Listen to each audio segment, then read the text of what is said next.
எல்லாருக்கும் வணக்கம். சாலுஸ் போப்புலி ரொமானி இதை பற்றி நீங்கள் கேள்விப்பட்டிருக்கீங்களா? இது வேறு ஒன்றுமே இல்லைங்க, ரோமையில் இருக்கக்கூடிய அன்னை மரியாவினுடைய திருவுருவப் படம்.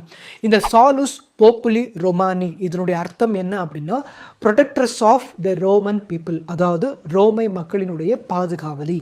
இந்த படம் எங்கே இருக்குது அப்படின்னா, ரோமையில் இருக்கக்கூடிய செயின்ட் மேரி மேஜர் பசிலிக்கால இந்த திருவுருவப் படம் இருக்குது.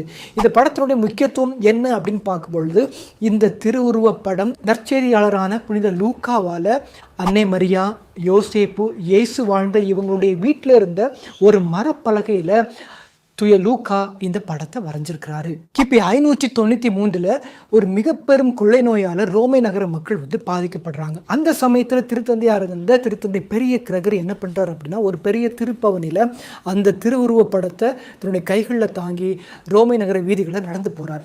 அந்த திருப்பவனி முடிந்த ஓரிரு நாட்களில் அந்த நகரத்திலிருந்து கொள்ளை நோய் முற்றிலுமாக அகற்றப்படுது. அன்னையிலிருந்து இன்னைக்கு வரைக்கும் இந்த திருவுருவப்படம் வல்லமை உள்ள ஒரு திருவுருவப்படமாக இன்னைக்கு வரைக்கும் பக்தர்களால் பார்க்கப்படுது. உலகத்தில் நடக்கக்கூடிய பேராபத்துக்கள், குறிப்பாக போர், இயற்கை சீற்றம் மற்றும் கொள்ளை நோய் இது போன்ற காலங்களில் திருத்தந்தையர்கள் இந்த திருவுருவப் படத்தின் முன்னால் நின்று ஜபிப்பதை வழக்கமாக வச்சுருந்தாங்க.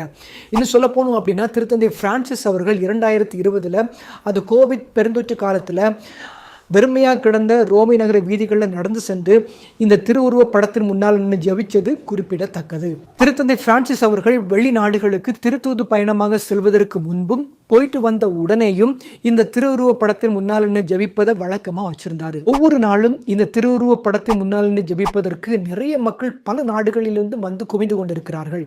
உண்மையிலே ஆச்சரியமா இருக்குல்ல? இந்த திருவுருவப் படத்தை பற்றி தெரியாத உங்களுடைய நண்பர்களுக்கு இந்த வீடியோவை ஷேர் பண்ணுங்க.